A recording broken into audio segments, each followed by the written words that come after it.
Welcome to the Women in Industry podcast. My name is Kirsty Davies-Chinnock, and today I'm joined by Karen Boom, who is a project manager at Kensa Contracting.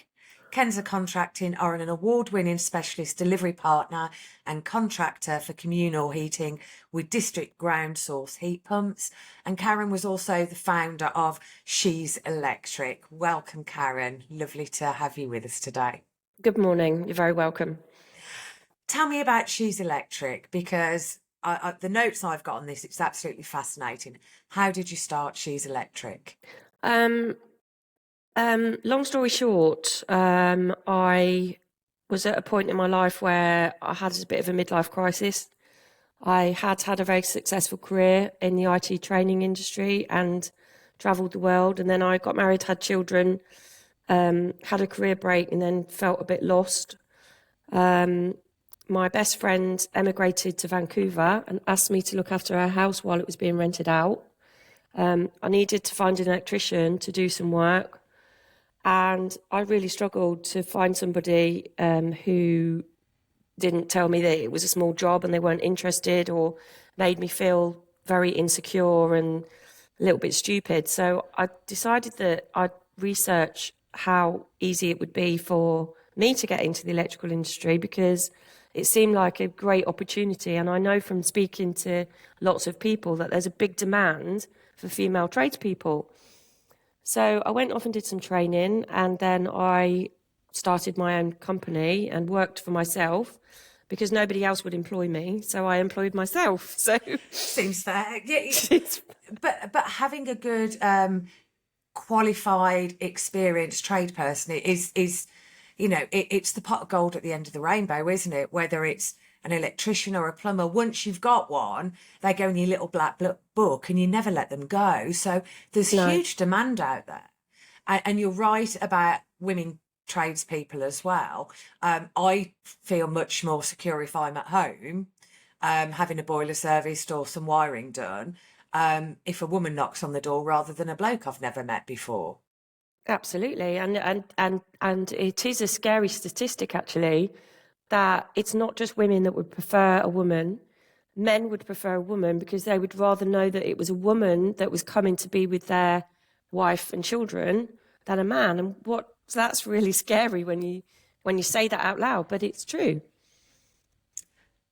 So you had these electricians who couldn't be bothered to quote you, or didn't turn up, or then did turn up and then couldn't be bothered. So you decided just to take everything into your own hands.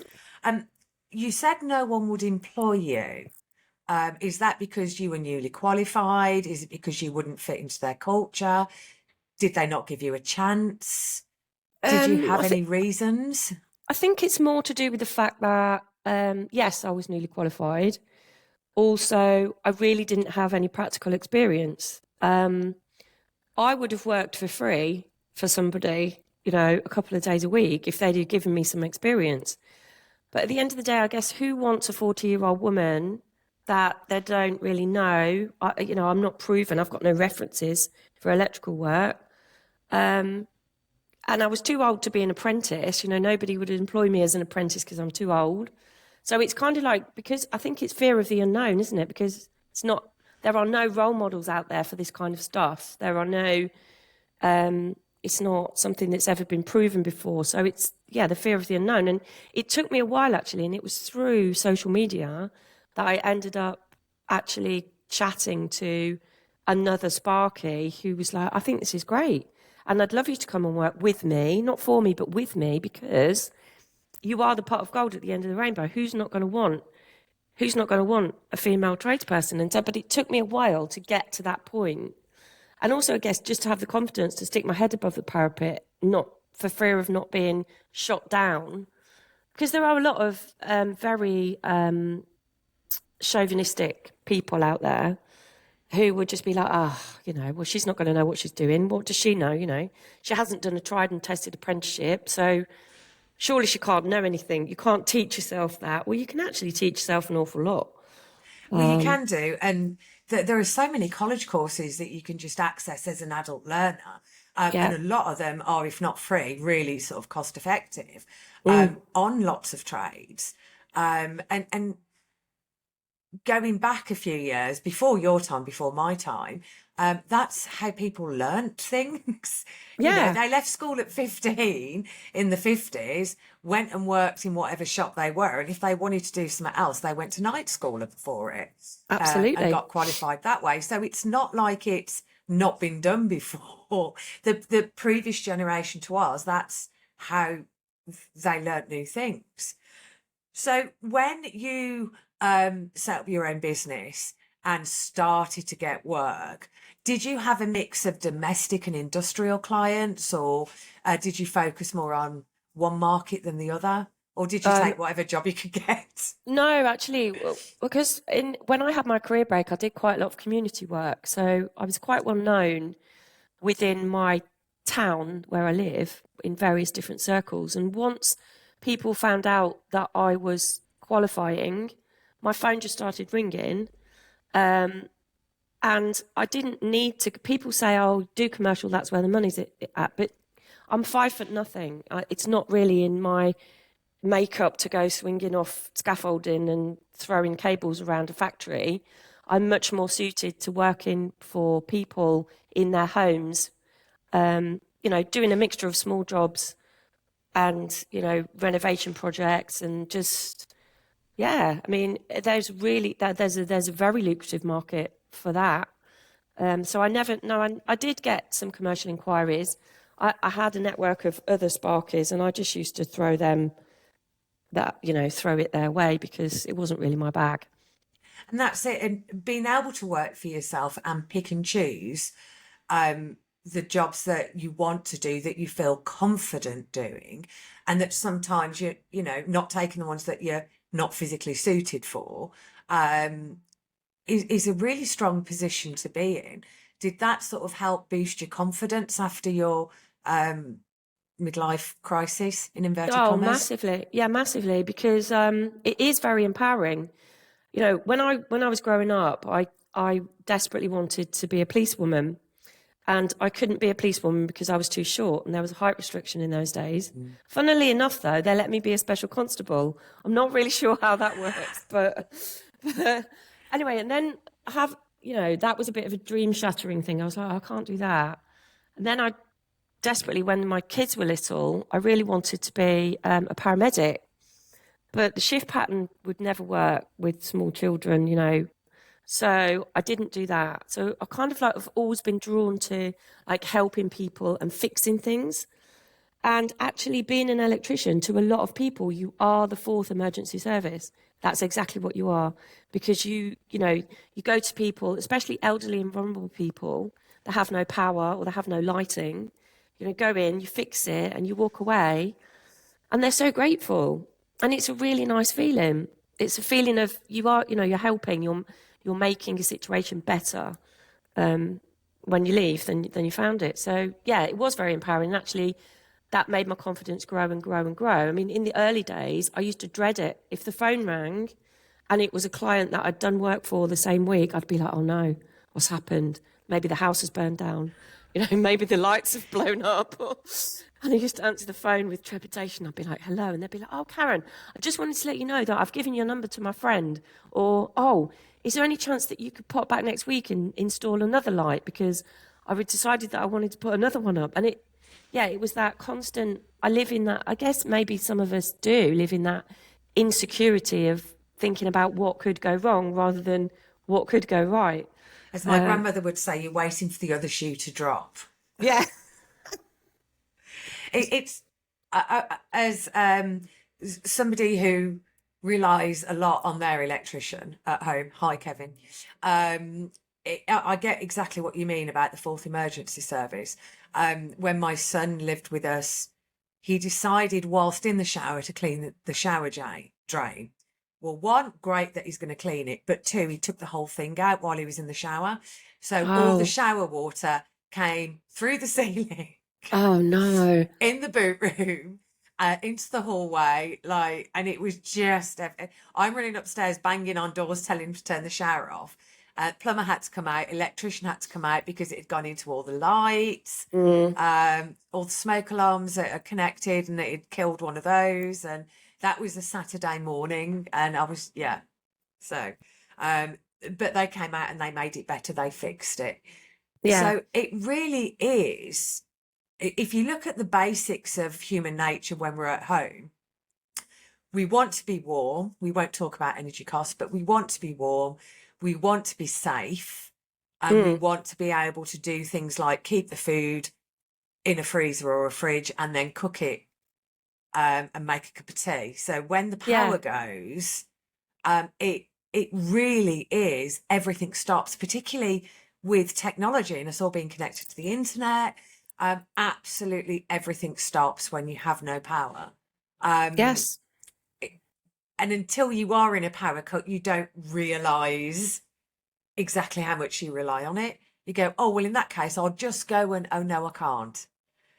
So you received your TMIET Institution of Engineering and Technology certificate when you qualified. And you also had, some really good sort of acknowledgement that you were a really good sparky. You were one of ScrewFix's Britain's top tradesperson. In 2019, you reached the final in that, I believe. Yeah. That was amazing. I mean, it was funny because I used to get, okay, people say, oh, you're always on social media. What do you do that for? The reason I do that is because I want other people to see what is possible. And when you say, my strapline is, you can't be what you can't see. I was desperately searching for a role model when I was training and when I'd qualified. I was really lucky. I found a lady on social media called Hattie Hassan. Hattie actually received an MBE for her services to tradeswomen a few years ago. She founded a company called Stopcocks, which is a female-led plumbing company. Love the name. Yeah, I know, it's great, isn't it?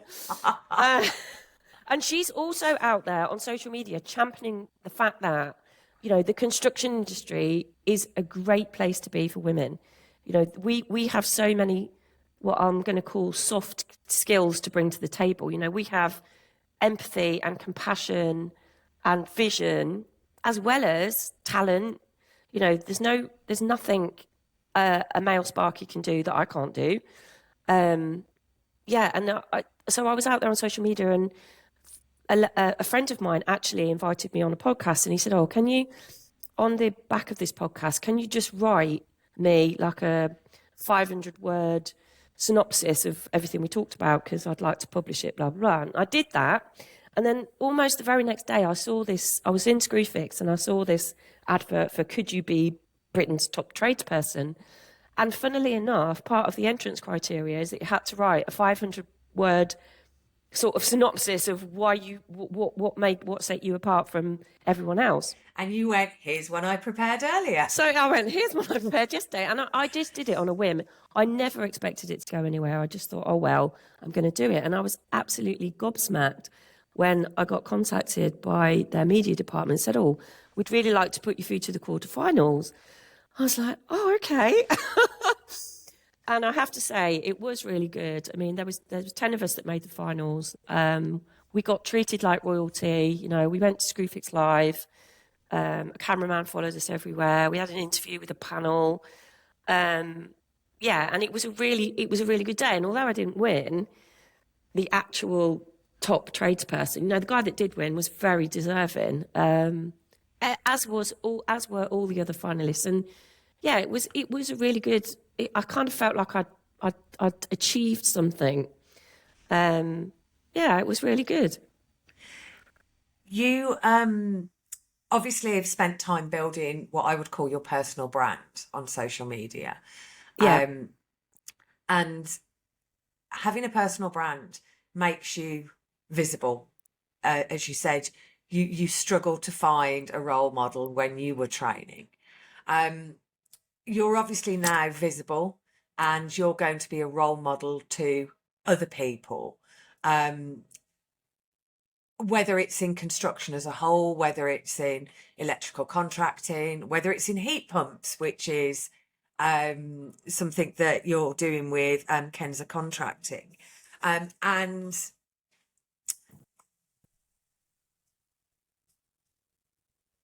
with the role as a project manager, that brings a lot of responsibility with it.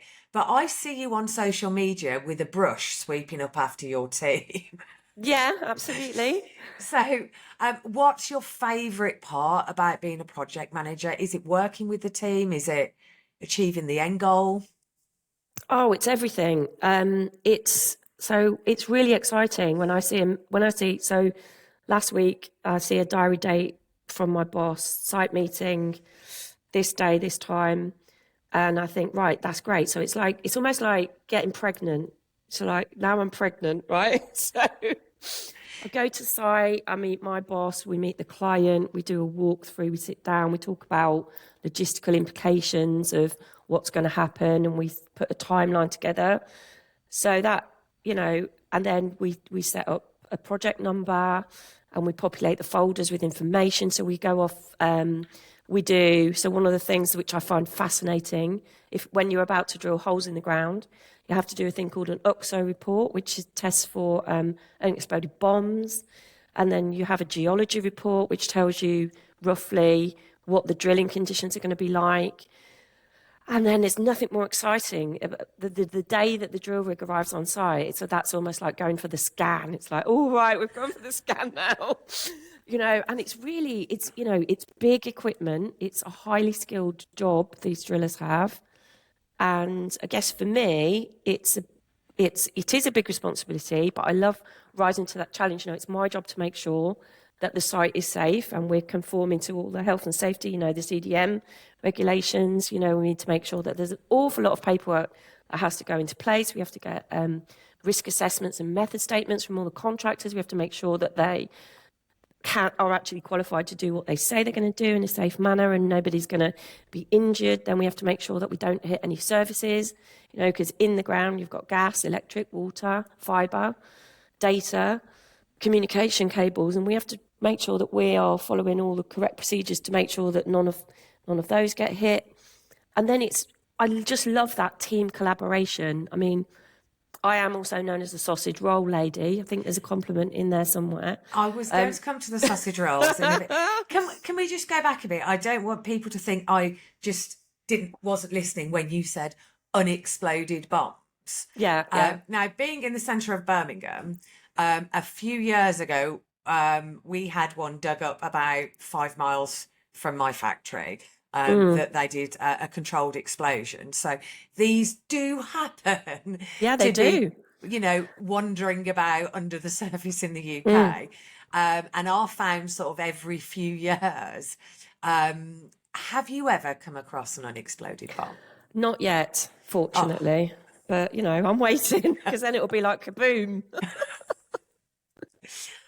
Also having a factory that has a really weird cable that goes out the substation across the road and back into the substation. We don't know why. And the people opposite have drilled through that twice. Wow. And taken all my power out. I really appreciate contractors who check they're not going to drill through the or the utilities buried under the ground. And what you're actually doing with Kensa, their strapline is save the planet and alleviate people from fuel poverty. Yes. So you're working within the community to install heat pumps, which are going to heat homes and other buildings cheaper, more efficiently. That's right, isn't it? That's exactly what it is. But it's not just cheaper and more efficient. It's actually saving the planet at the same time. Because we're extracting the free heat that's already in the ground, and we're doing that in a completely 100% environmentally friendly way. Because all we're using is water and antifreeze. That's all that's in the pipes. And then we take that heat that's free out of the ground, bring it into people's homes, and give them the power to be alleviated from fuel poverty. It's amazing. Why wouldn't you do that? I love my job. I bounce out of bed every morning because, again, it's like you're taking a situation and making it better. You're fixing, you know, quite often we go into social housing situations where people have had no heating and no hot water for a long time. And then you see the smile on their face, like, oh my goodness, I had a hot shower today. And it's like, wow. And that's something that so many of us take for granted. Yeah. And then you're just, I mean, the scheme that I'm working on at the moment is social housing. It's sheltered housing scheme. And we put in ground source heat pump array, Kensa shoe boxes, and the council are also putting solar on the roof. These residents' fuel bill will be zero. They won't actually have a fuel bill. So why wouldn't you do that? Particularly coming after the last 12 months, 18 months, I suppose, with the cost of living crisis, with energy bills going through the roof. This time last year, I know companies who were signing new contracts at 300% and 400% increases. Absolutely. Now, people can go, oh, they're a company. It doesn't necessarily mean that that company has an extra £300,000 No. a year to spend on something they're using anyway. They're not going to get anything else of it. It just means prices have to go up. People have to tighten their belts. Maybe people lose their jobs because they'll look at making redundancies to cover those. So the cost of fuel is really important. For those people who might be on a limited income, particularly those with poorer mobility, or those who have oxygen at home or anything like that, that they're really struggling to have basic rights at home with the cost of energy. So doing something like this is it's not just saving them money, it's meaning that they can spend that money on food. Absolutely. And it's scary, isn't it, when you put it like that? But people are making the choice of being hungry or being cold. It's as simple as that. And it's a great feeling. And that's why I don't mind sweeping the floor, because as a team, we're all working together to achieve this great outcome. And I'm fortunate enough to work with many contractors who they don't do what they do just to get paid for doing it. They actually really love what they're doing because they can see that, you know, it's our planet. We've all got to save it together. And also we're saving each other, aren't we? That's kind of the meaning of life, isn't it? You know, I just think it's such a shame when you see people that they don't get it and they're just out there for profit. I'm very lucky that, I mean, don't get me wrong, we all want to get paid so that we can, you know, eat, sleep comfortably and go on holiday occasionally. But ultimately, I think we collaborate. That's what we do. And as a project manager, it's my role to lead that team in the most collaborative fashion that I can, because I want people to come to work and want to come to work, not for me, but with me, and go home and feel happy, so that they'll go, oh yeah, I'm really glad that Karen's leading that next project because it's going to be great. And you're going to provide them with sausage rolls as well. Absolutely. When I was stalking your social media or LinkedIn the other week, and I was like, I really want homemade sausage rolls. Oh, they look lovely. They look lovely. One of my team here, he makes his own pork pies. Oh, wow. And they are very good, very good. You can't beat a bit of team baking. No, absolutely. Really and I think can't. it comes down to appreciation, doesn't it? I'm a great believer that if people feel appreciated, they will always do more than what is asked of them. Yeah. One of the things that I hadn't really thought about, because I'm sort of fairly used to sort of quite often being the only woman in the room, and I've done it for 30 odd years, so you sort of don't notice. But my crane engineer is a woman. Hi, Martha. And she's absolutely fantastic. And it wasn't until we started working with her probably 7 or 8 years ago that I realised that all the contractors I tend to see at work and at home are men. You know, there are very, very few women out there. Yeah. it would be great to see more young women who are taking on those roles as they move forward in their careers. We know that it's difficult to find a decent plumber or an electrician at home. You know, if you find one, they're like gold dust. What would you say to a young woman who was thinking, oh, you know, that'd be quite interesting, but I'm not sure if they were going to go down that sort of route as a career? I'd just say follow your dreams. You know, get yourself on it. We are fortunate now. A lot more companies are coming round to the realization that women do have a lot to offer, and most places will do a taster day, or they'll have career advisors in house. Just research and also reach out to people. I mean, every day in my inbox on one of my social media links, somebody's always asking questions. And I think that's great. And I think that's just do it. Reach out. Find somebody that you want to be like or, you know, similar to, and just ask. Because if those people are on social media, they're on there for a reason. And usually that's because they're going, hey, this is great. And look at me. And this is what can be achieved. And they'll love it. I love helping people work out, you know, whether things are for them or not. And I just wish that I'd have had a bit more of that when I was at that point. So I'd just say, just ask, just have a curious mind, reach out, do your research, and what have you got to lose? I think that's really important that when you get to a certain point that you're available as much as you can be to give that advice, to answer those questions.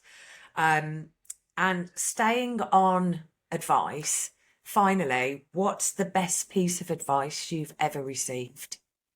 You are only limited by what you think you can achieve by your own mind. Don't ever let anyone else tell you what you can or can't be, because that's up to you. It's not up to them.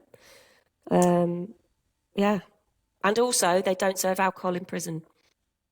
Oh, that's a good one. So if you ever meet somebody that you just want to kill, don't do it. Just Ooh, they don't rein yourself serve in. alcohol in prison. Okay, if that's the title of the podcast, that's really going to confuse people. Oh, I like that. Oh, Karen, thank you so much for your time. It's been an absolute pleasure to speak to you and hear all about She's Electric and Kensa saving the planet one heat pump at a time. You're very welcome.